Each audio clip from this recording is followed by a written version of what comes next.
Breaking news. Posani కృష్ణమురళిని ఒకరోజు police కస్టడీకి అనుమతించింది గుంటూరు కోర్టు. దీంతో ఇవాళ ఉదయం 10 గంటల నుంచి సాయంత్రం 5 గంటల వరకు పోసానిని సిఐడి కస్టడీకి తీసుకుని ప్రశ్నించనుంది. న్యాయవాది సమక్షంలోనే పోసానిని సిఐడి విచారించనుంది.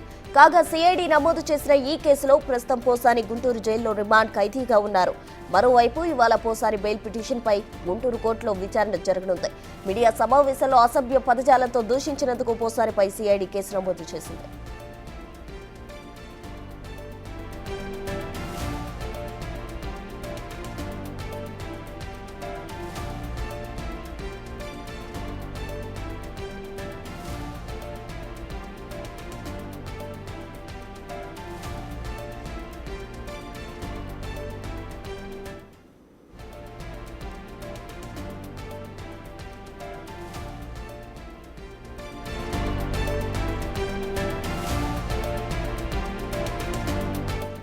ఇక పోసాని కృష్ణమురళిని ఒకరోజు పోలీస్ కస్టడీకి అనుమతించింది గుంటూరు కోర్టు. పూర్తి వివరాలు మా ప్రతినిధి సాయి శంకర్ లైవ్ లో అందిస్తారు. సాయి శంకర్, చెప్పండి. అటు బెయిల్ పిటిషన్ కి సంబంధించి కూడా ఉత్కంఠ నెలకొంది. మరోవైపు పోలీస్ కస్టడీకి కూడా అనుమతించింది. అయితే సిఐడి ఏ కోణంలో పోసానిని ప్రశ్నించే అవకాశాలున్నాయి?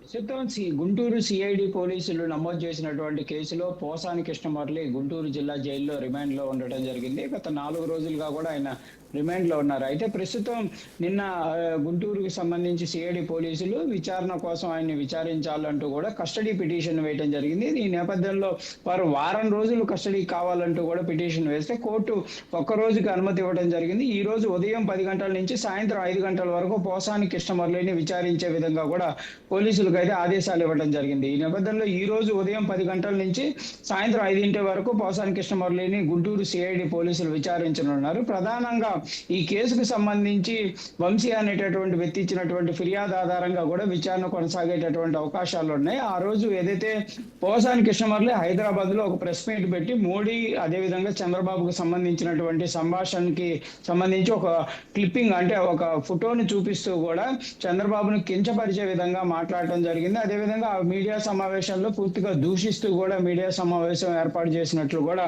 ఫిర్యాదు ఇవ్వడం జరిగింది. అసలు ఆ రోజు ఆ క్లిప్పింగులు చూపించడానికి కానీ లేకపోతే ఆ రోజు దూషించడానికి పోసాని కృష్ణమురళిని ఎవరైనా ఇన్ఫ్లుయెన్స్ చేశారా, ఆ రోజు ఎవరి ప్రభావితం వల్ల ఆ విధంగా మాట్లాడటం జరిగింది అనే అంశం పైన మాత్రం ప్రధానంగా విచారణ జరిగే అవకాశాలు ఉన్నాయి. ఆయన ఇన్ఫ్లుయెన్స్ అయ్యి ఆ విధంగా మాట్లాడారా, లేకపోతే పొలిటికల్ గా కావాలని చెప్పి ఎవరైనా ప్రెజర్ చేయడం వల్ల మాట్లాడటం జరిగిందా, ఏ విధంగా ఆ రోజు ఎందుకు ఆ విధంగా మాట్లాడటం జరిగింది, ఎందుకు చంద్రబాబుని అదేవిధంగా మరికొంతమంది నేతల్ని దూషించడం జరిగింది అనే దానికి సంబంధించి వివరాలకు సంబంధించిన విచారణ అయితే కొనసాగే అవకాశాలు ఉన్నాయి. మరి ఈ విచారణలో పోసాని కృష్ణమురళి పూర్తిగా సహకరిస్తారా, సిఐడి పోలీసులు అడిగినటువంటి విచారణకు అన్ని రకాలుగా ఆన్సర్ చేసే అవకాశం ఉందా లేదా అనేది కూడా తెలిసే అవకాశం ఈ రోజు సాయంత్రం వరకు ఉంది కాబట్టి తెలిసే అవకాశాలు ఉంటాయి. కంపల్సరీగా అనేక క్వశ్చన్లు అయితే సిఐడి అధికారులు అయితే ప్రిపేర్ చేసినట్టు తెలుస్తుంది. ఒక ఈ కేసుకి సంబంధించినటువంటి అంశమే కాదు, పోసాని కృష్ణమురళి గతంలో పవన్ కళ్యాణ్ కానీ అదేవిధంగా నారా లోకేష్ ని, చంద్రబాబుని, టీడీపీకి సంబంధించిన ముఖ్య నేతలకి సంబంధించిన వాళ్ళు, అదేవిధంగా జనసేన పార్టీ వీళ్ళందరినీ టార్గెట్ చేస్తూ మాట్లాడడానికి గల కారణాలు ఏంటి, అంటే ఇన్ఫ్లుయెన్స్ అయ్యారా, లేకపోతే పొలిటికల్ గా మైలేజ్ కోసం ఈ విధంగా మాట్లాడడం జరిగిందా, లేకపోతే ఏ అంశాల్లో ఇతని ఈ అంశాలు దూషించడం అదేవిధంగా అగ్రెసివ్ గా మాట్లాడటం ఇదంతా దేనికి కారణం అనే కోణంలో అయితే పూర్తిగా విచారణ చేపట్టే అవకాశాలు ఉన్నాయి.